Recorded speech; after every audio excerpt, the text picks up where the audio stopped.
My girlfriend of 4 years left me for a better man her family chose. 2 years later, she's losing it after seeing me happy with my successful business and my soulmate. 2 years ago, I was in what I thought was the happiest place of my life. I was 26, dating my girlfriend Samantha for 4 years. We lived together in a tiny but cozy apartment downtown, splitting rent, hustling through life the way you do in your 20s. We had plans, big, messy, beautiful plans. She used to talk about getting married on a beach somewhere, barefoot and laughing. We'd whisper about what we'd name our kids. There was no one else I wanted. She was my best friend, my partner, the first person I texted about anything good or bad. But there was always them. Her family. Rich. Judgmental. Cold smiles and tighter wallets.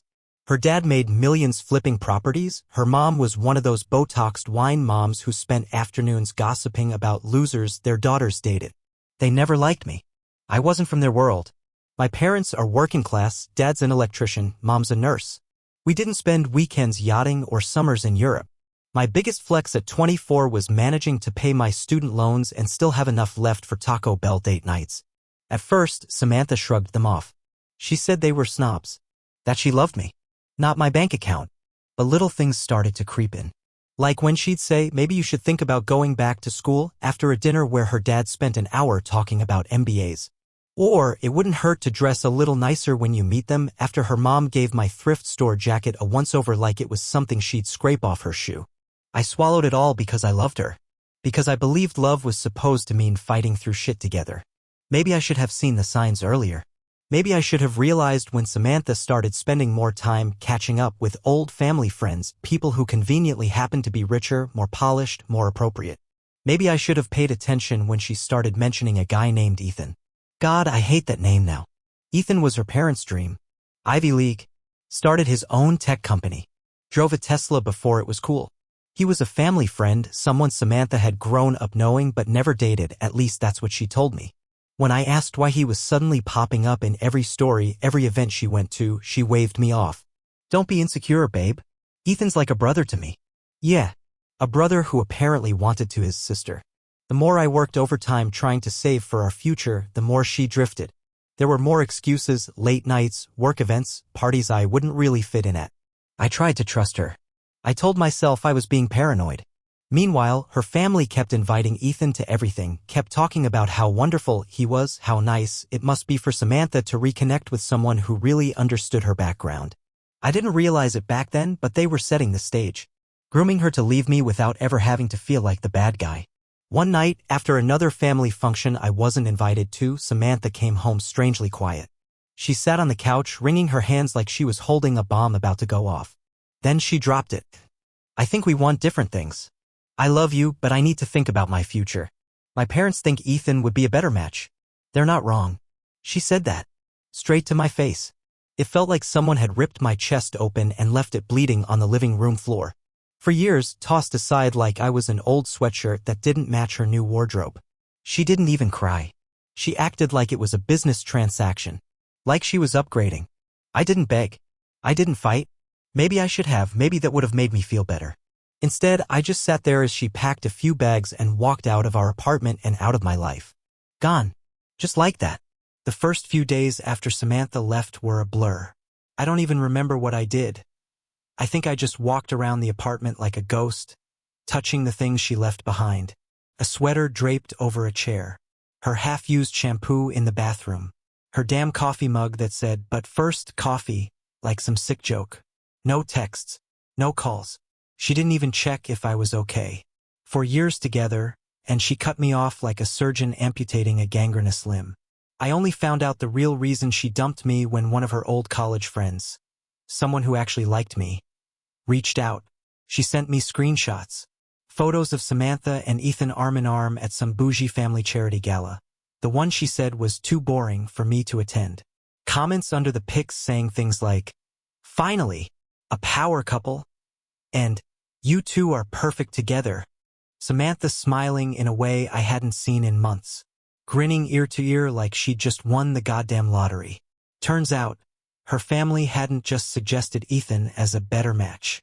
They pushed her, set them up at events, insisted they spend time together, made it sound like she'd be stupid not to choose someone who could secure her future. And Samantha? She didn't resist. She didn't fight for us. She folded like a cheap lawn chair at the first whiff of a shinier lifestyle. She ghosted me harder than some Tinder hookup after a bad first date. Blocked me on Instagram. Changed her relationship status to in a relationship with Ethan within 3 weeks of leaving. I guess she couldn't risk me commenting something inconvenient like, "Did he enjoy the foundation I helped you build?" Her explanations, when I finally forced a conversation 2 weeks later, were textbook superficial bullshit. "It's not about Ethan, it's about me needing to grow. You're a good guy, but sometimes good isn't enough. I can't help the path my heart wants to take."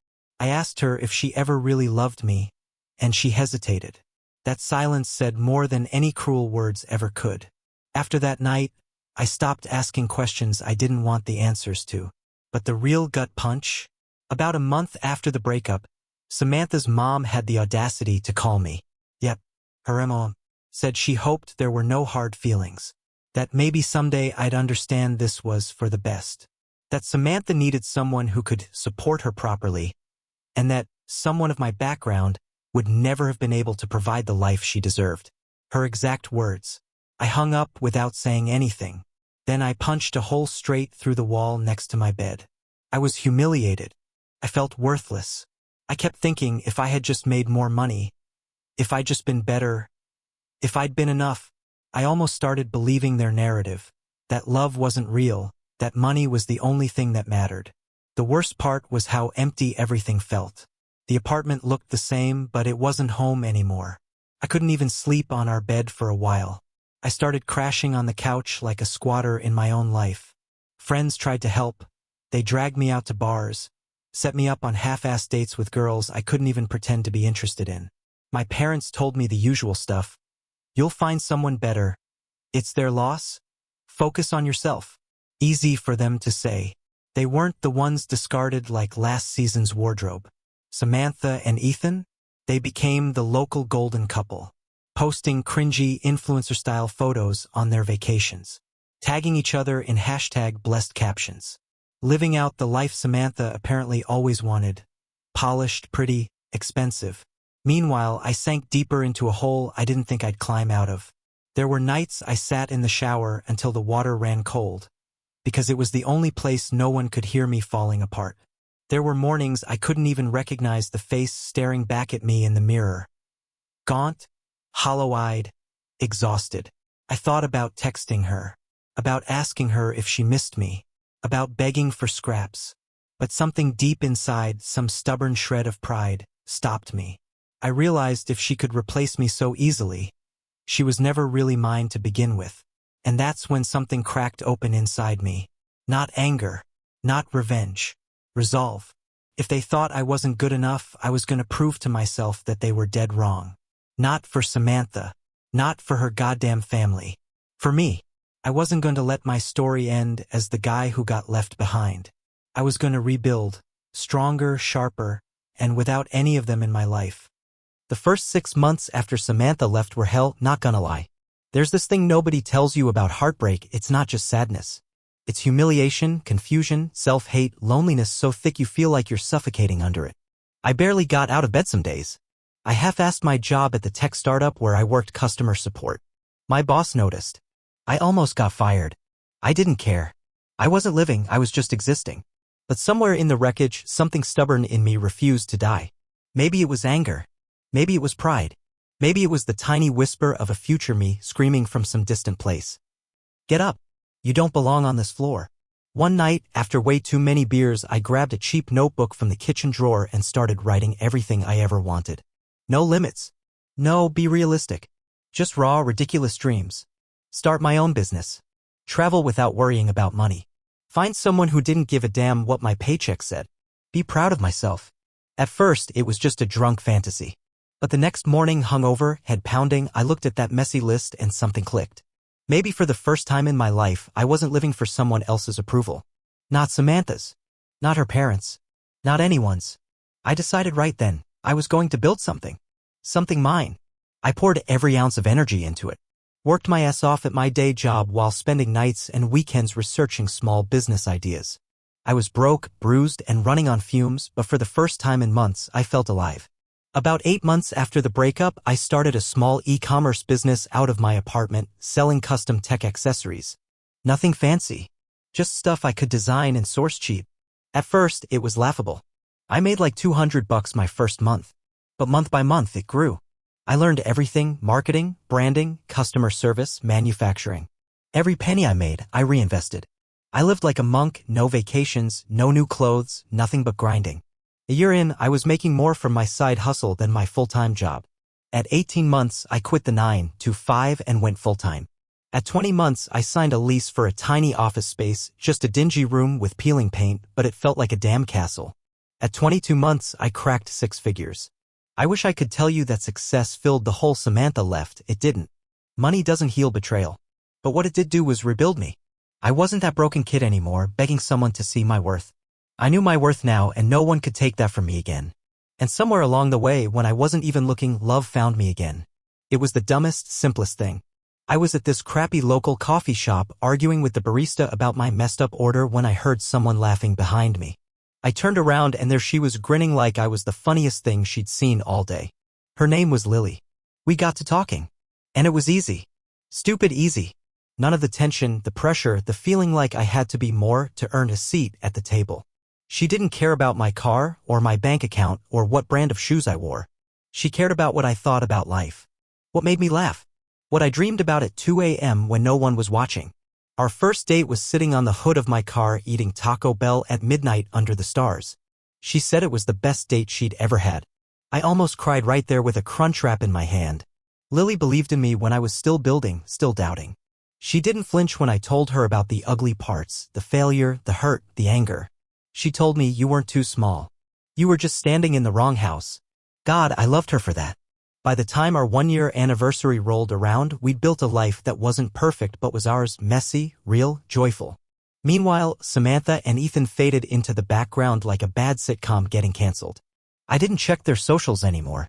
I didn't wonder about them. They became irrelevant. But fate's a funny sometimes. Just when you finally stop looking back, the past comes crashing into the present. And it happened when I least expected it. It happened on a random Saturday afternoon. Lily and I were downtown checking out this local street market, the kind with little pop-up tents, indie vendors, live music playing from some kid with a guitar. The kind of day that just feels good. The sun was out. She was holding my hand. I couldn't have been happier if I tried. We were walking toward this homemade candle booth, Lily's obsession. I swear our house smells like a spa 24/7 because of her, when I heard a voice behind me. High-pitched. Familiar. Oh my God, is that you? I turned around, and there she was. Samantha. At first, it barely registered. She looked different. Thinner, but not in a healthy way. Worn-out designer clothes that hung wrong, like they belonged to someone else. Heavy makeup that couldn't hide the tiredness under her eyes. She froze when she saw Lily's hand wrapped around mine. I saw it, that flicker of disbelief, like her brain couldn't process what she was looking at. She recovered fast, though. Fake smile snapping into place like it had been waiting for this exact performance. Wow. You look different, she said, voice a little too loud, a little too bright. I gave a polite smile. Yeah. Life's been good. Lily, bless her, squeezed my hand but said nothing. She didn't need to, her presence alone was enough. Samantha's eyes flicked between us, calculating. Then she laughed, that fake, tinkly laugh I used to think was cute but now sounded nails on chalkboard awful. I always knew you'd do something cool someday, she said, tilting her head. You just needed a little motivation, you know? It was a shitty, passive-aggressive dig. Like she wanted to take credit for my success somehow. Like dumping me was her gift to the world. I stayed calm. I just smiled. Yeah. Turns out I didn't need the right connections after all. Just needed the right person by my side. Samantha's smile cracked for a half-second. It was microscopic, but I saw it. That split-second gut punch where reality finally hit her. And then, holy shit, she lost it. So what, you're saying I held you back? She snapped. People around us were starting to glance over. She didn't even seem to notice. I mean, come on, she kept going, voice rising. I tried. I pushed you to do better. I believed in you. And what did I get? A guy who couldn't even now. She cut herself off, realizing maybe yelling in public wasn't making her look like the winner here. Lily stepped in then, calm, graceful, not even angry. She just smiled at Samantha and said, you didn't push him. You buried him. Good thing he learned how to climb. Boom. A direct hit without even raising her voice. Samantha looked like she wanted to slap her or cry or both. Her face twisted into something between fury and desperation. And I realized in that moment, it wasn't about me anymore. It was about her. Her regret. Her loss. The life she could have had if she hadn't been so damn shallow and stupid. Meanwhile, I stood there, calm, solid, loved, successful, free. Samantha muttered something under her breath, I think it was "you'll regret this someday," and stormed off into the crowd. Lily just looked up at me smirking. That was something she said. I let out a breath I didn't realize I'd been holding. You okay? She asked. And I realized I was more than okay. I was untouchable. Walking away from Samantha that afternoon was one of the most surreal moments of my life. I didn't feel angry. I didn't feel triumphant. I didn't even feel pity, though maybe I should have. Mostly, I just felt done. Like some final door slammed shut inside me and I was free to walk forward without ever glancing over my shoulder again. As Lily and I drifted from booth to booth after the encounter, she kept glancing up at me, checking my face like she expected me to crack. But I didn't. I felt lighter than I had in years. We ended up sitting on a little bench by the food trucks, sharing a basket of garlic fries. The sun was starting to set, making everything glow gold and soft around the edges. I could still hear the laughter and music from the market, the buzz of life all around us. And sitting there with Lily, messy hair, ketchup on her cheek, talking a mile a minute about wanting to buy every candle she saw, I realized something important. I had one.